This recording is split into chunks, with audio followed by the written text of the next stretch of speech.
101.9 WEFM. WhatsApp us or call us at 457-9997. Rise and shine. Let's get ready to take on the day. Activated Mornings on WEFM 99.9 is on now.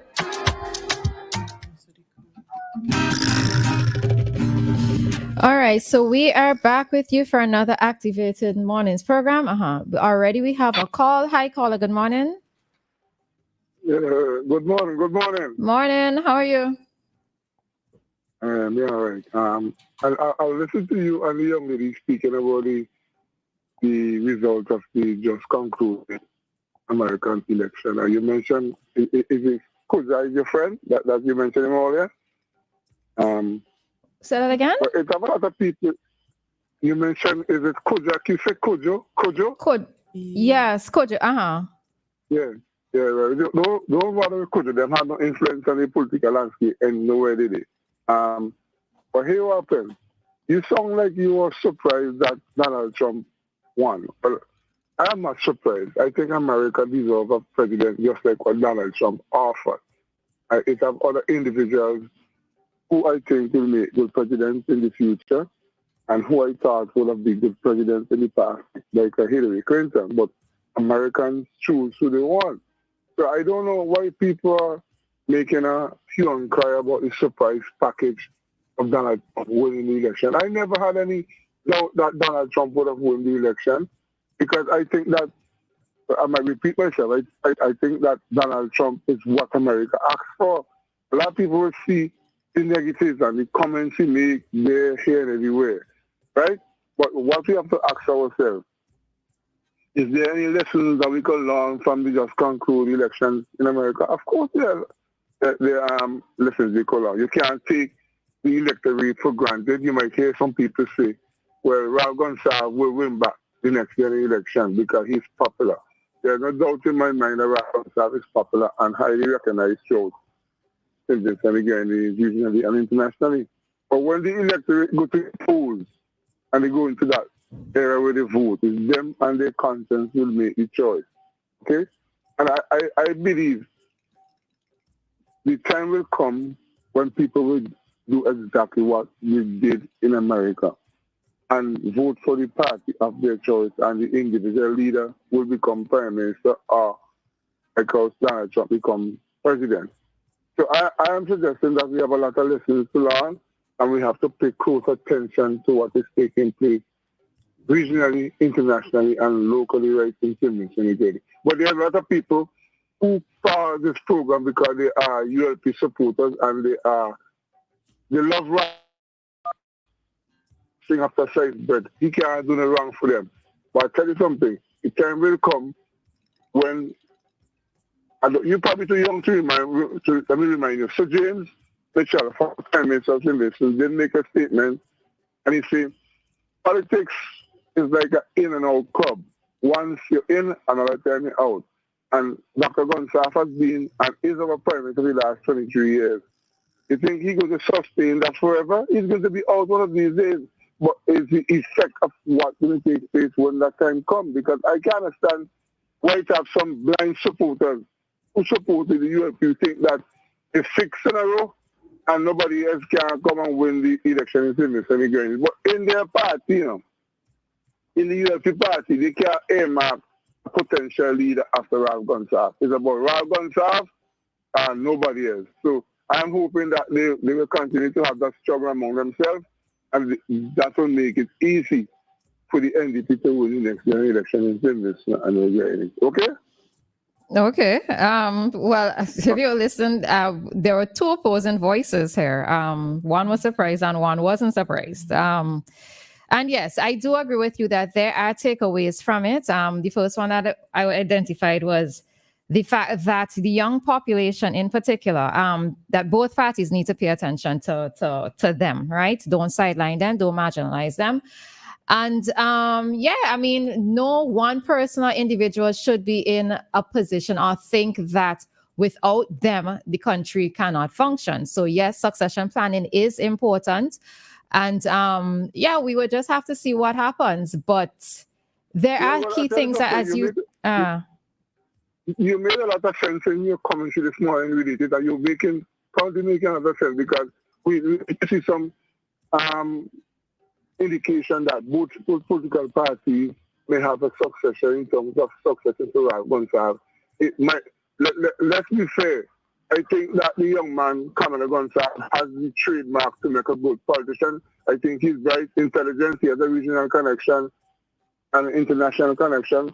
And he's going to get his experience from his father.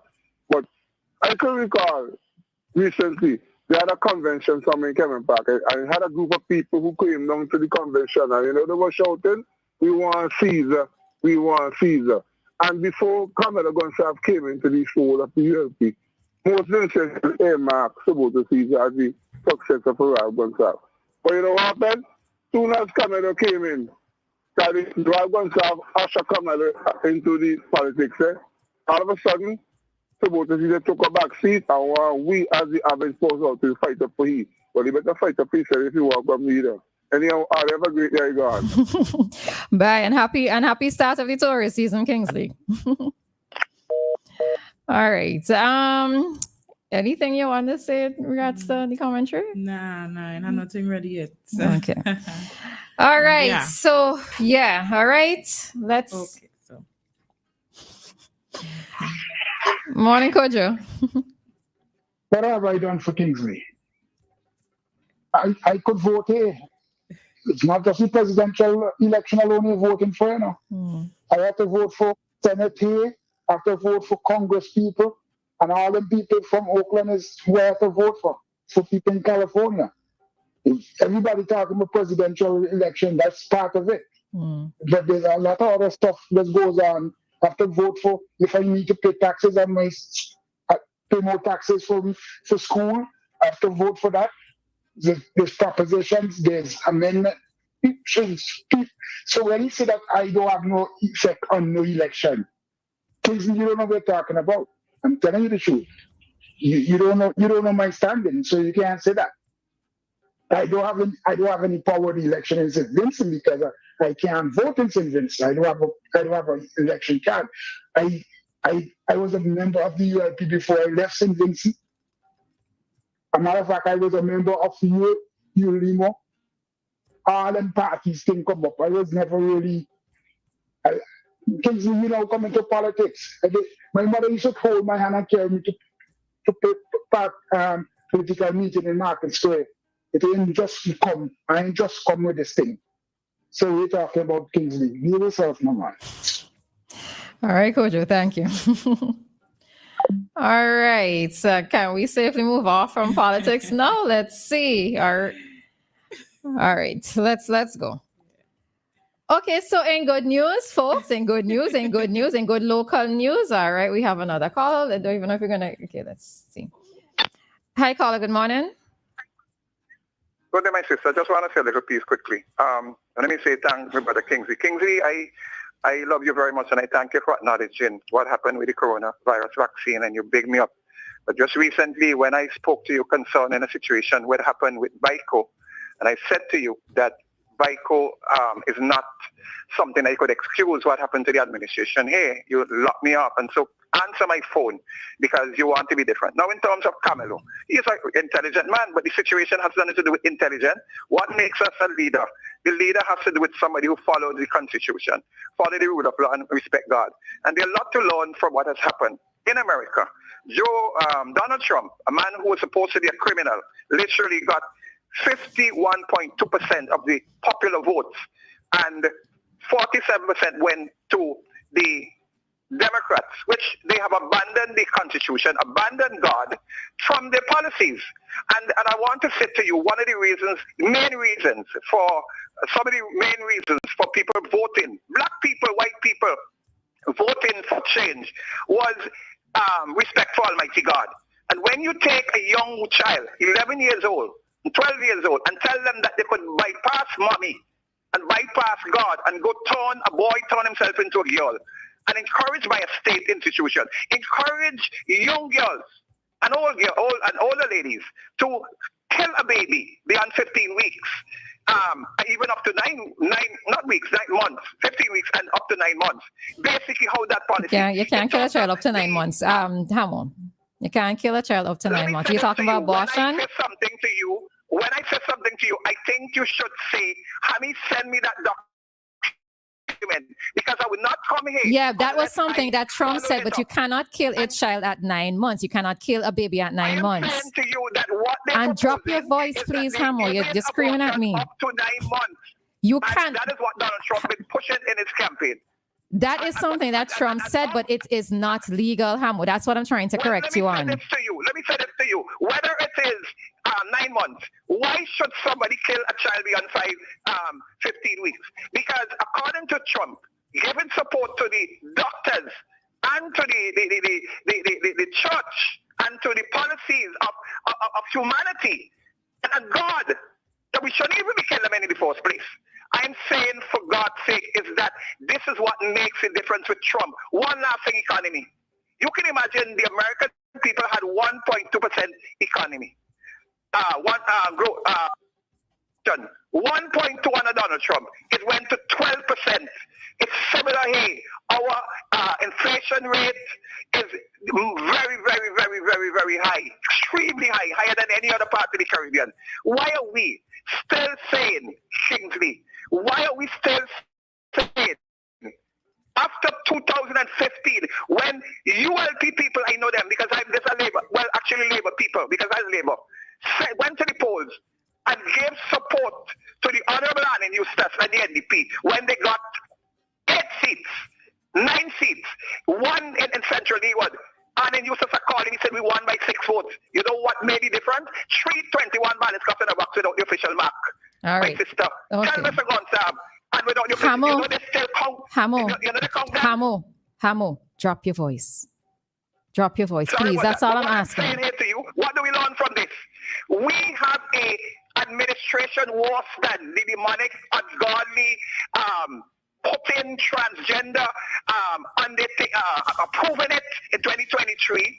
Okay. We have farmland. Okay. Let's return to bush. Okay, thank you, Hamo. Thank you. No, you're screaming now. Thank you. All right. So, any takeaways from what Hamo said? Not really, no, because I mean we'll probably go into the topic of the abortion rights and the transgender rights and all of these things, but yeah, and that's the other thing. There.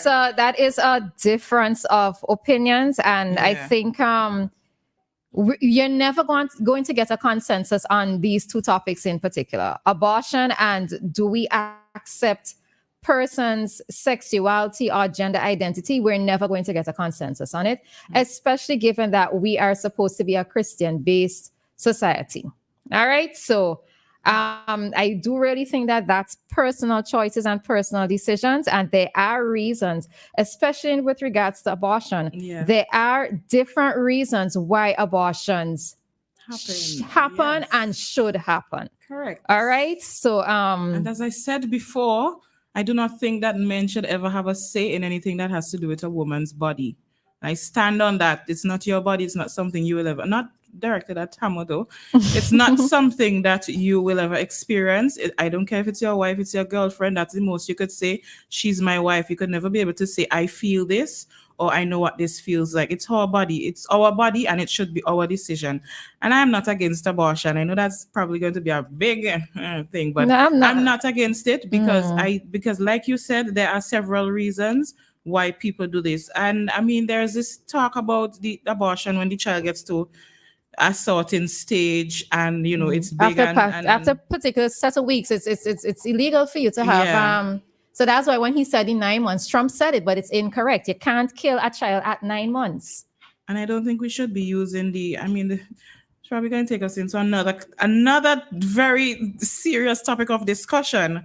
But I am now of the opinion that we should not use our religions our religious beliefs to restrict others.